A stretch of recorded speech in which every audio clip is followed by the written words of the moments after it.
Salut les riders. Aujourd'hui eh bien un petit test, un autre. Cette fois-ci avec la nouvelle caméra. Ouais, une nouvelle caméra. Et pourquoi? Parce que GoPro pour moi, je trouve qu'ils évoluent pas. Et voilà. Je ne veux pas critiquer leur image, hein. Je trouve qu'elles font de belles images. Mais après, point de vue logiciel et mise en image, c'est pas le top. Voilà. Donc j'ai préféré donc de changer de caméra. J'avais donc la GoPro 10, ensuite la 12. J'ai été un petit peu déçu par ses performances et aussi également par rapport aussi à la charge de la batterie qui ne tenait pas trop. Donc j'ai dit allez hop, tant qu'à faire, on change de vélo, on prend un drone en DJI, le moteur en DJI, et ben on va suivre aussi avec la caméra. Voilà, chose faite. Et en plus l'option que j'ai avec cette caméra, c'est qu'elle est compatible avec le vélo. Donc je peux la commander à partir du vélo dans les menus. Vous voyez, je ne sais pas si vous voyez. Donc là, je peux la démarrer ou l'arrêter. Ça me suffit largement. Et puis en même temps, j'ai pris le drone comme ça nous fait plusieurs vues. Et puis ça vous fait découvrir un petit peu aussi les lieux qui sont pas mal. Et j'essaierai aussi de vous inclure la vitesse dans la vidéo à quelques passages. C'est pas trop compliqué. Parce que pour l'instant, c'est une prise en main et je vais voir ce que ça va donner.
Allez, viens mon toutou.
Alors voilà, un autre angle de vue cette fois-ci, et ce qui est bien justement avec cette caméra, c'est que en fait vous pouvez la fixer directement par clips, elle est aimantée, non pas comme la GoPro, que c'est qu'à chaque fois il faut revisser une vis, etc. etc.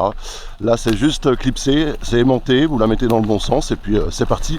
Là actuellement elle se trouve donc en dessous de la visière du casque. C'est une belle vue, c'est pas trop gênant pour moi puisque heureusement je vois devant ce qui se passe. Par contre ce qui est vraiment bien c'est que on voit exactement où se place mon regard. Et ça aussi c'est chouette comme vue. Je préfère bien sûr être plus confortable sur le torse, mais c'est juste pour essayer comme ça. Et à l'occasion, ça fait du bien de voir d'autres angles du vélo. Et là, vous êtes vraiment comme si, eh bien, vous êtes mes yeux, quoi, en fait.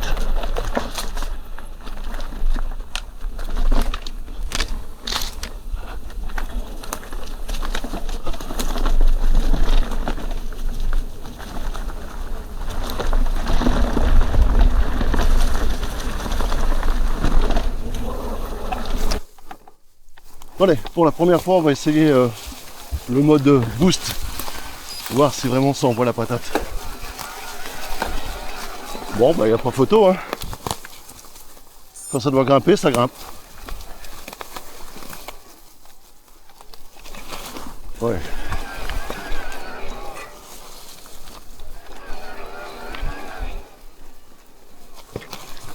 C'est génial, ça. Allez.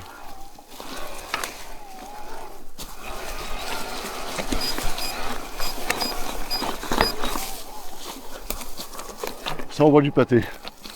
C'est absolument génial et ça grimpe. Par contre, bien penser à rebaisser le mode après.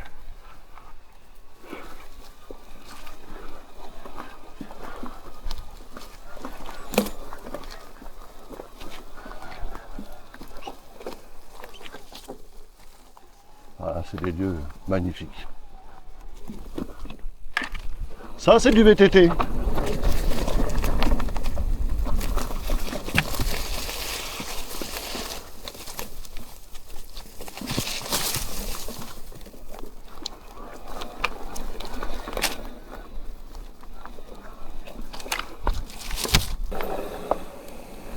Allez, direction le single Ride-Elec 5. Et justement après, on va faire une montée impossible. Si vous avez participé d'ailleurs au Vendée Ride cette année, vous êtes passé par ici, donc le single Ride-Elec 5. Et ensuite, vous avez monté, enfin, ou essayé de monter le Ride-Elec 4. C'était une chose impossible, même avec mon Ghost. En fait, je n'y arrivais pas. Voilà, je connais pas grand monde qui ont su monter cette côte.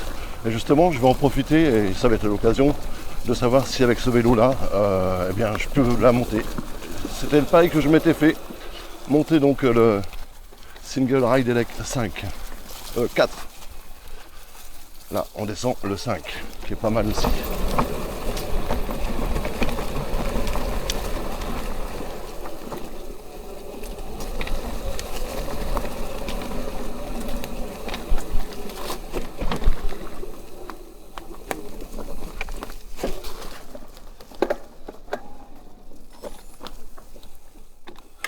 Il est super beau. Et ça se voit que maintenant, il est bien roulé. La trace est bel et bien là.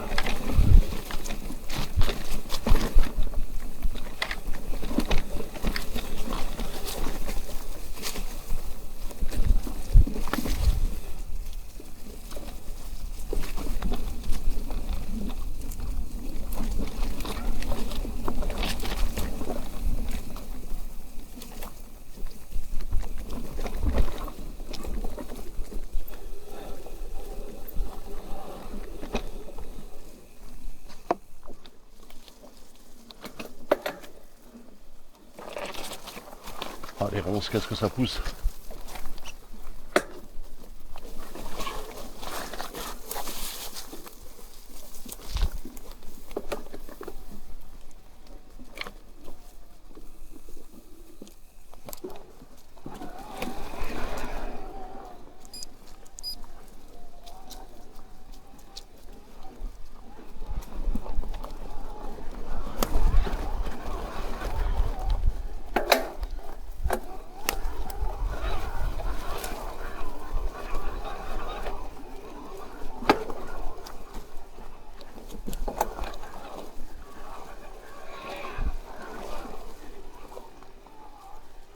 Alors voilà le mur.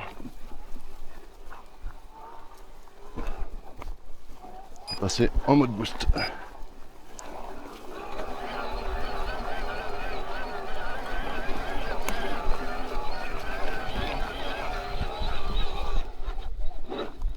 Et voilà.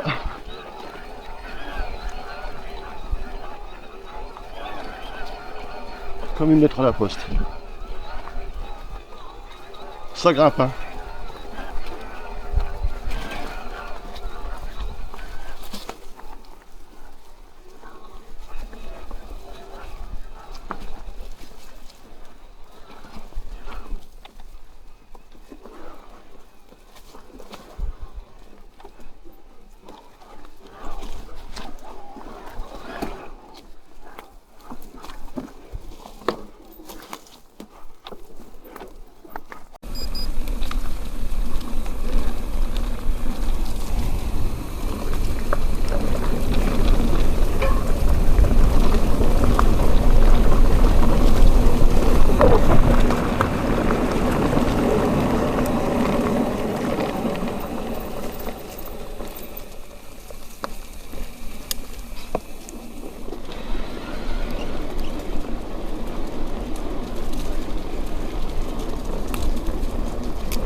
Bon, j'espère que je vais pas rencontrer grand monde parce que la vitesse que je vais descendre.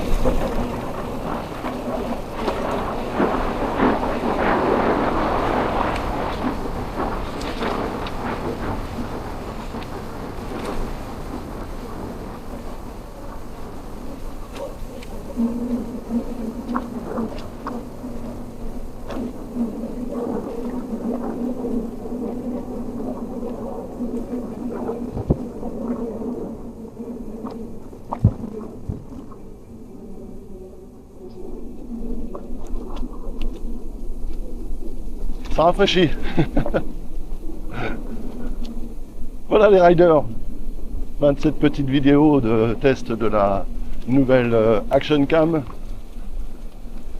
On va voir ce que ça va donner maintenant au montage. Je vous souhaite une bonne journée et je vous invite aussi à vous abonner sur la chaîne YouTube, ça fait plaisir. À bientôt. Ciao.